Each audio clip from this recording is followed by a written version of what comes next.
देता हूं।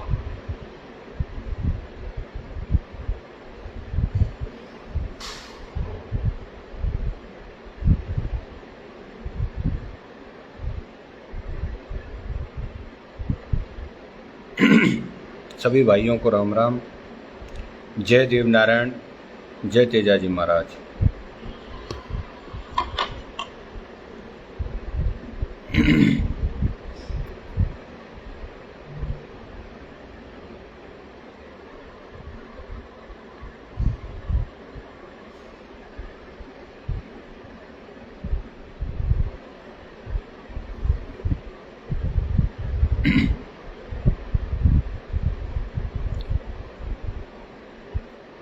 साथियों, वैसे तो लाइव आज मैं बहुत दिन के बाद आ रहा हूँ, और लाइव आने का मकसद क्या है जहाँ आप सबको पता है। एक बार मैं दोबारा आप सबको हाथ जोड़ करके नमस्कार, राम राम, जय तेजाजी, जय देव नारायण भगवान।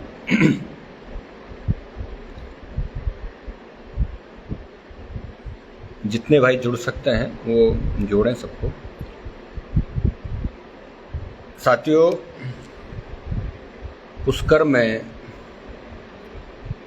कर्नल साहब का अस्थि विसर्जन जो प्रोग्राम हुआ, उसके बाद राजस्थान में राजनीति को लेकर जिस तरीके से तरह तरह की बातें आप सब लोग सोशल मीडिया के माध्यम से और वहाँ जाकर के आप सब ने देखा सुना, मैं इस परिप्रेक्ष्य में आप सब लोगों से विनम्र हाथ जोड़ करके निवेदन और अपील करूंगा कि सबसे पहले आपको हमको पूर्णतः शांति बनाए के रखने हैं।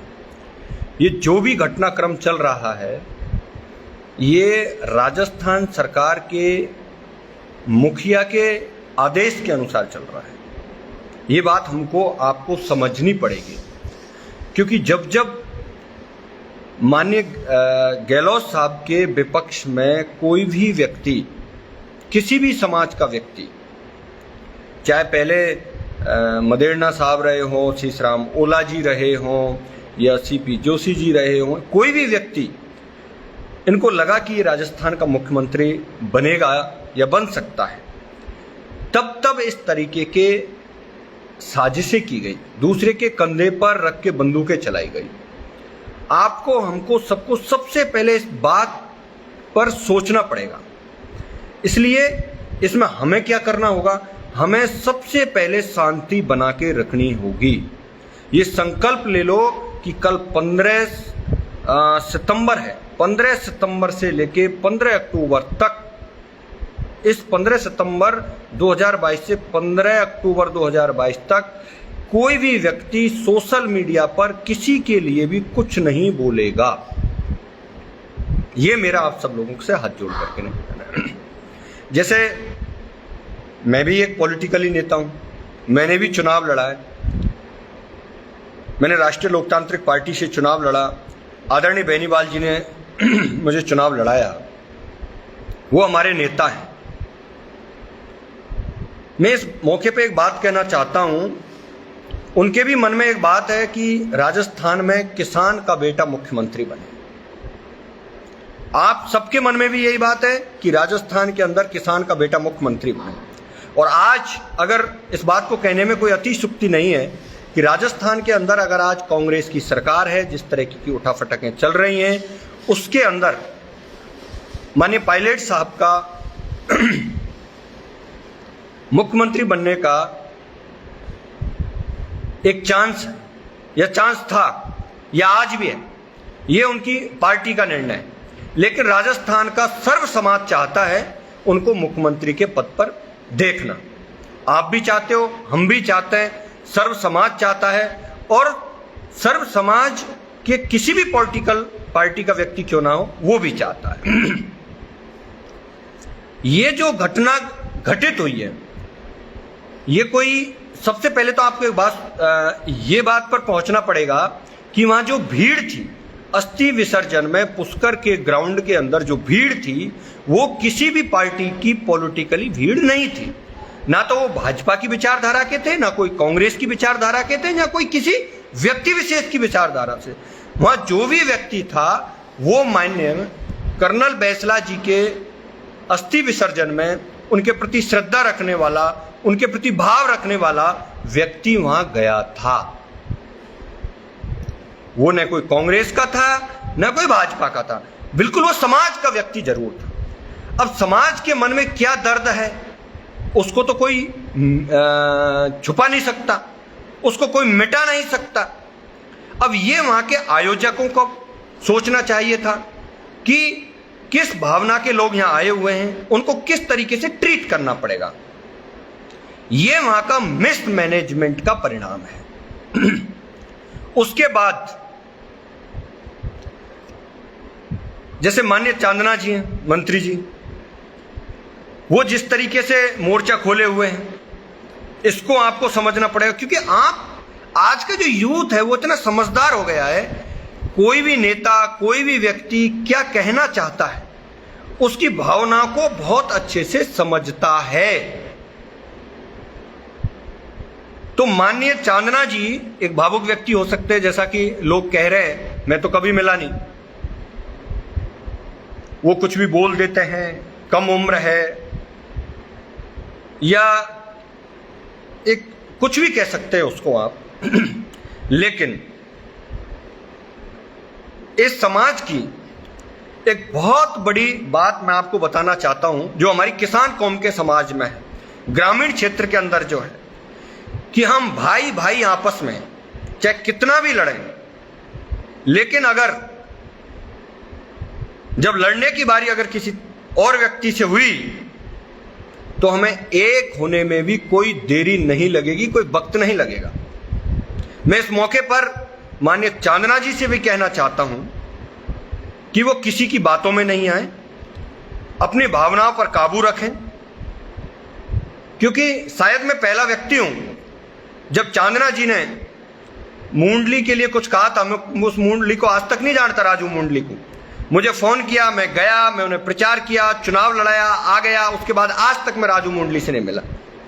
क्योंकि हमारा मतलब किसी व्यक्ति से नहीं है, हमारी लड़ाई ना कोई चांदना जी से है, ना शकुंतला जी से है, ना किसी और कोई गुर्जर एमएलए से है, ना हमारी कोई दोस्ती है। मेरी ना किसी से लड़ाई है ना दोस्ती है, लेकिन मैं एक सिद्धांत का हूं कि समाज सर्वोपरि। जहां बात अगर समाज की आती है तो पहला आपके लिए समाज है। मैं भी एक पॉलिटिकल पार्टी से हूं, अगर नेता की बात आएगी तो मैं हनुमान बेनीवाल जी की बात को नीचा नहीं आने दे सकता। जिस तरीके से आज पायलट साहब के साथ 3600 कौम के लोग नेता जुड़े हुए हैं, उनके लिए पायलट नेता है, वो उनकी बात को मजबूती से करते हैं, अपने नेता को मजबूत करते हैं, तो करना चाहिए, इसमें कोई बुराई नहीं है, इसमें कोई गलत नहीं है। मैं कहता हूं कि मेरा पॉलिटिकली नेता अगर हनुमान बेनीवाल जी है तो इसमें किसी को बुरा मानने की जरूरत नहीं है। लेकिन जब समाज की अगर बात आती है तो समाज का माननीय कर्नल बैंसला जी समाज के लीडर थे, हैं, रहेंगे। उनके विचारों को कोई भी व्यक्ति ये नहीं कह सकता कि आप कर्नल साहब के विचारों पर मत चलिए, चाहे उनका उत्तराधिकारी कोई भी हो, कुछ भी कहे, इससे हमें कोई फर्क नहीं। और इस मौके पर यह भी मैं बात कहना चाहता हूं कि माननीय विजय बैंसला जी भाई साहब, इसमें कोई बुराई नहीं है कि वो कर्नल बैंसला के बेटे हैं, उनको राजनीति में आना चाहिए, उनको चुनाव लड़ना चाहिए, और मेरी शुभकामनाएं उनके साथ हैं कि वो विधायक बने, मंत्री बने, आगे बढ़ना चाहिए। राजनीति में आपको हमको सबको आना चाहिए, सबका अधिकार है राजनीति करना, राजनीति करो, लेकिन उस राजनीति के अंदर आपस में एक दूसरे पर छीटाकशी मत करो, और अगर छीटाकशी करनी है तो पार्टी के मंच पर जाकर करो, पार्टी का मंच पे जाकर के करो। अगर मैं वादे के साथ कहता हूं, और मैं आज उस पूर्ण आत्मा को याद करना चाहता हूं, अपने सिद्धांत पर अटल रहना चाहिए, उसमें कोई बुराई नहीं है। जब मैं चुनाव लड़ रहा था तो मैंने माननीय कर्नल बैंसला जी को फोन किया था कि साहब मैं आपका आशीर्वाद लेने आना चाहता हूं, तो उसने कहा कि बिल्कुल आइए, बेस्ट ऑफ लक। लेकिन, और वो बात मुझे पीछे उन्होंने बताया था किसके कहने पर उन्होंने मना किया, लेकिन उन्होंने फिर मेरे से कहा, और वो बात मुझे बहुत अच्छी लगती है। उन्होंने कहा कि प्रहलाद, मैं भाजपा का व्यक्ति हूं, आप दूसरी पार्टी से चुनाव लड़ रहे हो, मैं आपको आशीर्वाद नहीं दे सकता। मुझे कोई बुराई नहीं लगा उनकी बात का, मुझे सीखने को मिला। जैसे आज मैं कह रहा हूं कि मैं आज अभी राष्ट्रीय लोकतांत्रिक पार्टी के सिंबल पर चुनाव लड़ा हूं, तो मेरा नेता हनुमान बेनीवाल है, मैं उसकी वकालत करूंगा, मैं उसके सिद्धांतों की वकालत करूंगा अगर पॉलिटिकली बात आएगी तो। लेकिन जब बात अगर समाज की आती है तो आज समाज में एक दूसरे पर छीटाकशी करने का किसी भी नेता का हक नहीं है। और अगर आप में दम है, आप कौन मना कर रहा है? मैं तो मेरे नेता से सीखा है, मैं तो माननीय हनुमान बेनीवाल जी से हम लोग ने सीखा है। अगर आपके अंदर दम है, आप में ताकत है, आप एक सक्षम राजनेता बनना चाहते हो और समाज के व्यक्ति को भी अगर चुनौती देना चाहते हो, अपना मंच बनाओ, अपनी पार्टी के मंच पर खड़ा होकर के कहो कि मैं भाजपा का नेता हूं और मैं कांग्रेस के फला नेता को चैलेंज करता हूं। लेकिन दुख इस बात का है कि माननीय गहलोत जी के कहने पर या उनकी मंशा पूरी करने पर ना तो चांदना जी का हक है, ना कोई और किसी भी एमएलए का या किसी का भी हक नहीं है एक दूसरे के ऊपर छीटाकशी करने का। अगर समाज की बात आती है तो माननीय पायलट साहब एक बहुत ही, जिनका, अरे समाज नहीं, 3600 कौम, इस देश का तमाम पढ़ा लिखा युवा वर्ग, तमाम जातियों के लोग, तमाम धर्मों के लोग उनका अनुसरण करते हैं।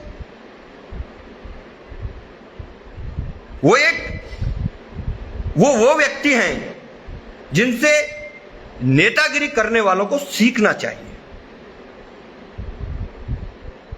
मेरा आप लोगों से हाथ जोड़ करके निवेदन है, मेरे युवा साथियों से निवेदन है। आज न्यूज आई कि पुष्कर के अंदर कुछ युवा साथियों पर मुकदमे लगा दिए गए। मुकदमों से कोई फर्क नहीं पड़ता। राजद्रोह जैसे मुकदमों में किसी को फांसी नहीं हुई, अगर उन्होंने समाज के लिए लड़ाई लड़ी तो ये सब नॉर्मल मुकदमे हैं, और समाज सक्षम है उन सब मुकदमों को लिए लड़ेगा।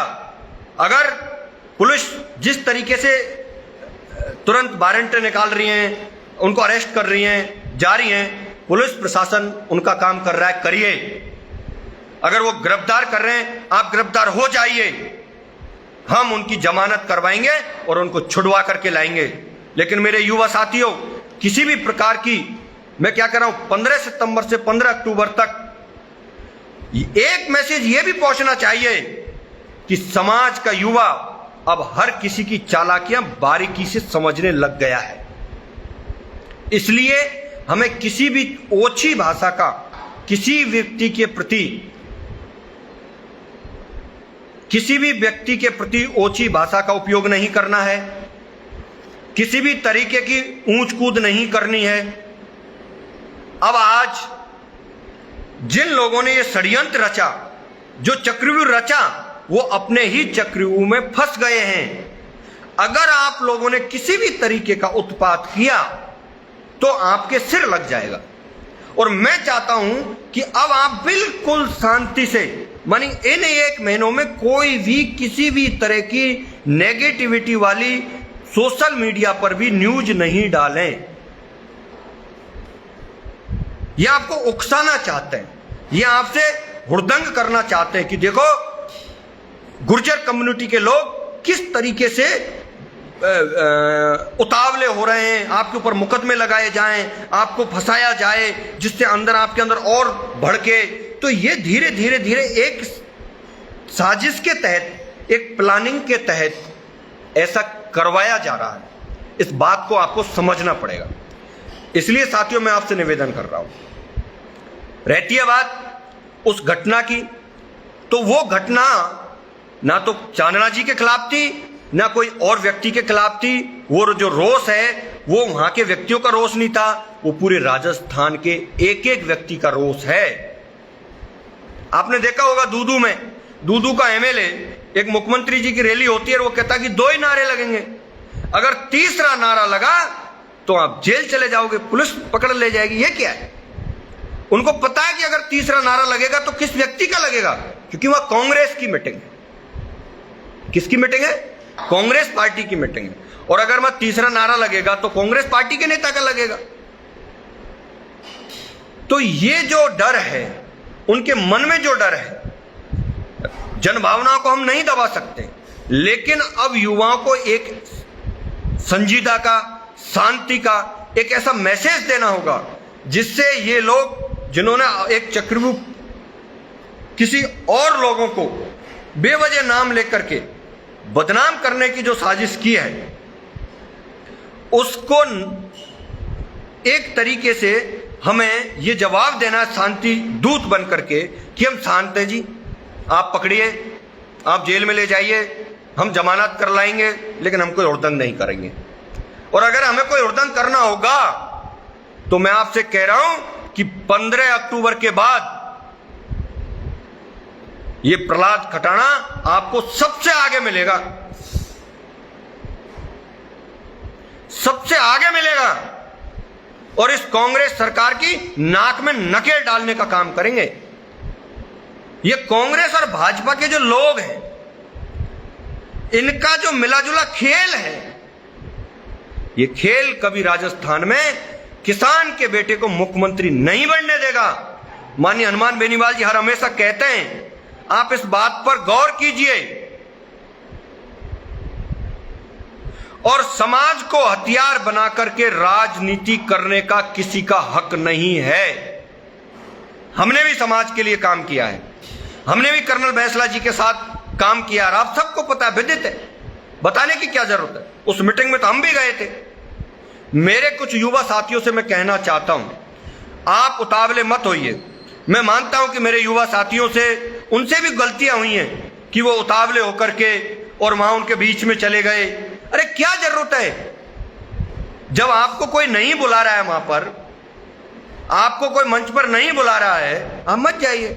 हमारी श्रद्धा कर्नल बैंसला जी के प्रति थी, उनके अस्थि विसर्जन करने की प्रति थी, हम गए थे और हम हमारी श्रद्धा सुमन चढ़ा करके आ गए।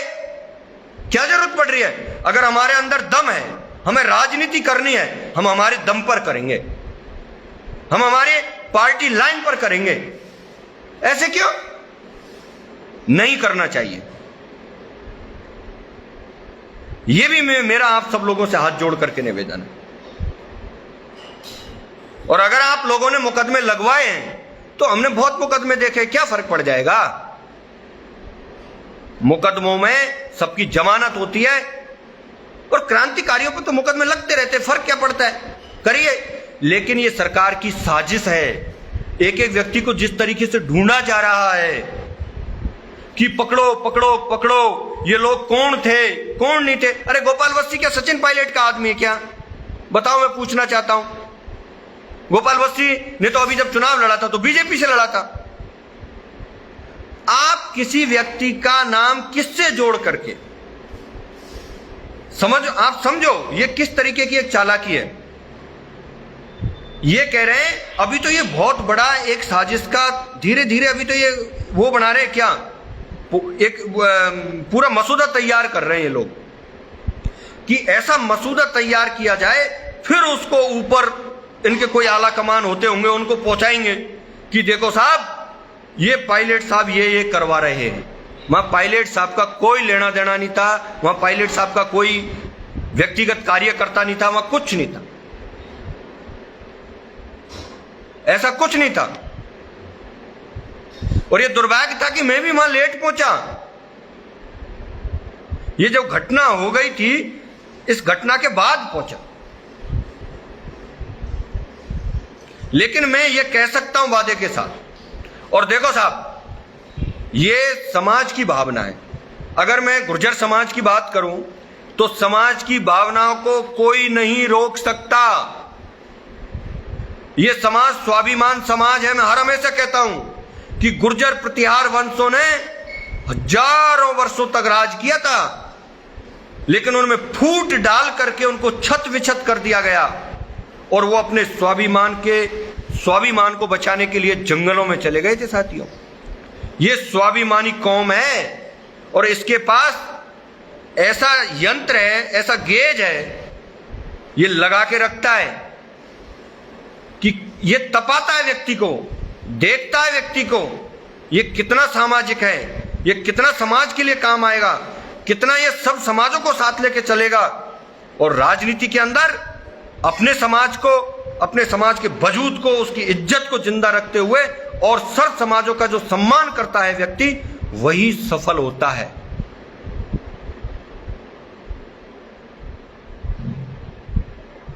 मैं मानता हूं कि इस पूरे उसमें हो सकता, बहुत से सोशल मीडिया पर जिस तरीके से विजय वैसला जी को भी ट्रोल कर रहे हैं, उनकी ये था, वो था, प्री प्लानिंग थी, क्या नहीं थी, महत्वाकांक्षा थी, ठीक है, वो उनकी जगह उनको मुबारक है, वो उनकी जगह उनको मुबारक है, उनकी महत्वाकांक्षा है, सब कुछ है, लेकिन एक मिसमैनेजमेंट रहा, मिसमैनेजमेंट रहा। और जिस व्यक्ति को समाज अपनी सर आंखों पर उठाएगा, उसको कोई नहीं रोक सकता। समाज कभी ये चीज नहीं देख। जब कर्नल साहब को समाज ने सर आंखों पर उठाया था, तब कर्नल साहब के सामने चाहे कोई हेलीकॉप्टर वाला, कितना भी बड़ा नेता, कितना भी बड़े पैसे वाला नेता, कितना भी बड़ा बुद्धिमान व्यक्ति, कितना भी बड़ा मंत्री संतरी, इस पूरे हिंदुस्तान के अंदर कैसे भी लोग क्यों नहीं आ गए, सबको समाज ने नकार दिया था। सिर्फ कर्नल साहब को ही समाज ने सर्वोपरि नेता मान लिया था। यह है समाज की ताकत। और आज अगर समाज का प्यार पायलट साहब के साथ है, उनकी भावनाएं उनके साथ है, तो आप बेवजह आपस में नहीं टकराएं। ये मेरा हाथ जोड़ करके निवेदन है, मेरा सभी समाज के नेताओं से निवेदन है। मैं माननीय चांदना जी से भी निवेदन करता हूं कि आप भी आपकी भावनाओं पर काबू रखें। अगर समाज जिंदा है तो आप जिंदा हो, और अगर समाज ही नहीं रहा तो कोई नेता नहीं रहेगा। साथियों, इसलिए मेरे युवा साथियों, मैं आज सिर्फ इतना सा ही कहने के लिए आया हूं कि आप बिल्कुल केसों की परवाह मत कीजिए, किस तरह की अफवाहें चल रही हैं उनके ऊपर परवाह मत करिए। ना हम किसी पर मैं व्यक्तिगत ऐसा व्यक्ति हूं कि ना मैं, जब हम कभी बैठते हैं तो मैं किसी की बातों में, बुराइयों में भरोसा ही नहीं रखता। हमें क्या करना है, हम समाज के लिए अच्छा क्या कर सकते हैं, या हम जिस पार्टी में हैं उस पार्टी के लिए अच्छा क्या कर सकते हैं, या हम जिस नेता में आस्था रखते हैं उस नेता के लिए किस तरीके से एक अच्छा माहौल खड़ा कर सकते हैं। हमारी सिर्फ यही जिम्मेदारी होनी चाहिए। और समाज का नेता चाहे किसी भी पार्टी में हो, और अगर वो समाज हित में सोचता है, समाज के लिए काम करता है, तो समाज का दायित्व है कि किसी भी पार्टी में क्यों ना हो, उनको पार्टी से ऊपर उठ करके उस व्यक्ति का साथ देना चाहिए। यह समाज की युवाओं की जिम्मेदारी बनती है। और मैं इस मौके पर उन मेरे युवा साथियों से भी कहना चाहता हूं जो नेताओं के गाड़ियों में पीछे बैठ के उनके